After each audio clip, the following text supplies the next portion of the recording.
বেঁচে থাকার নামটাই হলো লড়াই করা। বেঁচে থাকতে গেলে লড়াই করতে হবে। আজকে যে বিষয়টা পুরো ভারত জুড়ে চর্চা চলছে সেটা হলো ওয়াকফ। এই ওয়াকফ নিয়ে সংক্ষেপে আমি আপনাদের কাছে দুই একটা কথা বলছি। প্রথমে আমি এটা বলি, এই ওয়াকফ সম্বন্ধে আমার কওমের মুসলিম সম্প্রদায়ের হাজারো লাখো মানুষের জানা নাই ওয়াকফটা কি। একটু মন দিয়ে শুনবেন ভাই, কেন বিষয়টা আমাদের জানা দরকার।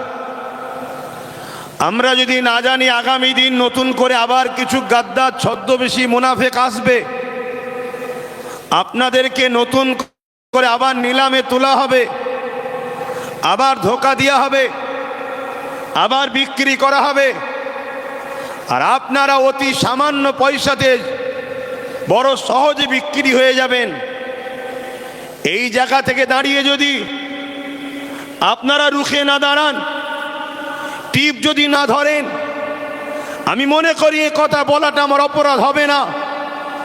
আপনাদের পরের প্রজন্ম, নিউ জেনারেশন, ছেলে মেয়ে বাচ্চা যারা আছে, তারা আপনাদেরকে কখনো মাফ করবে না। এমন যেন মনে হবে যে এই বাচ্চা কোনো মুসলিম ঘরে জন্ম লিয়াটাই অপরাধ করে ফেলেছিল। কেন এদের বাপ দাদুরা, এদের মা বোনেরা, এদের আত্মীয়রা তারা সজাগ সচেতন নয় বলে আজকে বারবার আমরা ঠকতে ঠকতে এমন একটা জায়গায় আমাদের বাচ্চাদেরকে পৌঁছাতে যাচ্ছি যেখান থেকে ঘুরে দাঁড়াবার আমাদের বাচ্চাদের কিন্তু আর উপায় থাকবে না।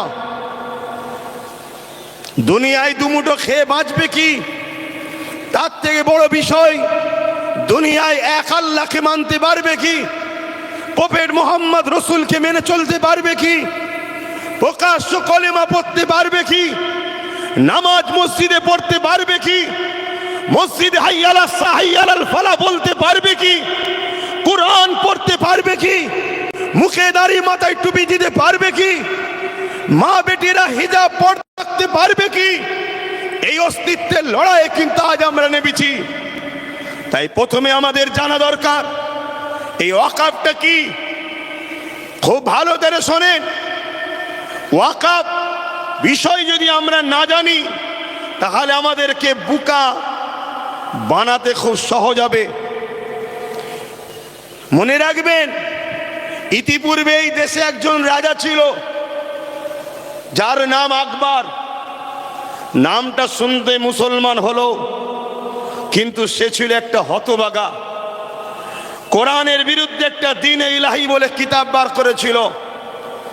সে আকবর দেখেছিল আমি সবাইকে বোকা বানাতে পারলো, এই খেটে খাওয়া, এই লেবার শ্রেণী, মাথায় টুপি না থাকতে পারে, পরনায় জুব্বা না থাকতে পারে, মাদ্রাসার চৌকাঠে পা না দিতে পারে, কিন্তু এই মুসলিম সমাজকে কোরআনের বিরুদ্ধে নিয়ে যাওয়া এত সহজ ব্যাপার হবে না।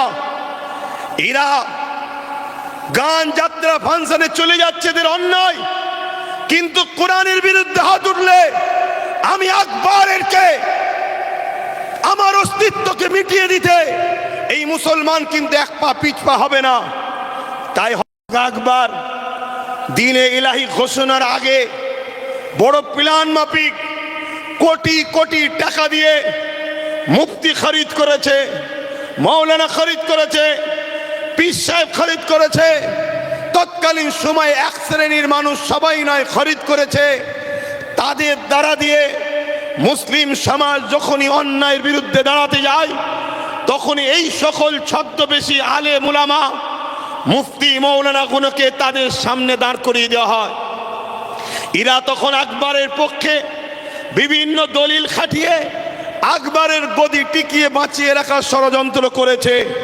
কিন্তু এক মুজাহিদ দাঁড়িয়েছিল, হযরতে মুজাদ্দিদ আল-পেশানি, তিনি কিন্তু আকবরের বিরুদ্ধে সংগ্রাম করলো এবং তিনার পক্ষে যারা হকপন্থী আলেম উলামা ছিল তিনারাও দাঁড়ালেন।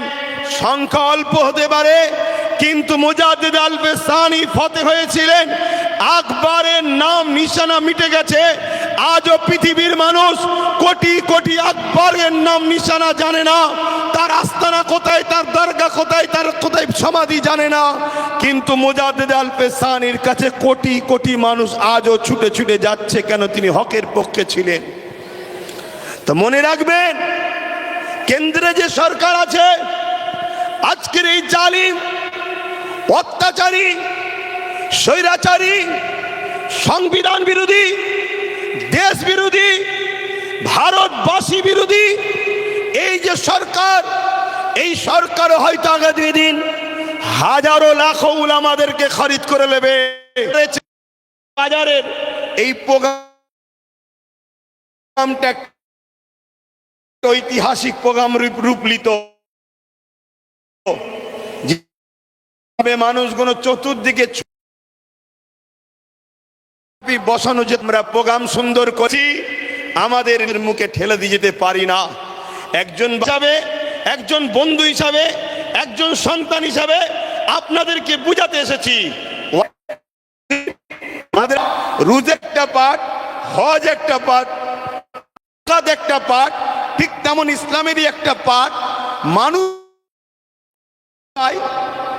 দান করা, এইটা দান করেছে। এই সম্পদ দীর্ঘ বছর ধরে চলে আসছে। এই সম্পদকে ঠিকভাবে নিয়ন্ত্রণ করার জন্য, এই সম্পদকে হেফাজতে রাখার জন্য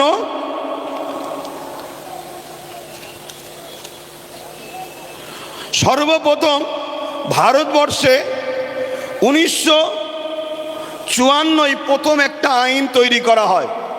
কংগ্রেস পিরিয়ড চলছিল। তাদের কাজকে আমি খুব একটা খারাপ বলবো না। তারা চেয়েছিল যাতে করে একটা বোর্ড তৈরি হোক, কমিটি তৈরি হোক, যাতে করে ওয়াকফগুলো নয় ছয় না হয়ে যায়, দানকৃত সম্পদ প্রতিটা জায়গায় যেন যায়। তারা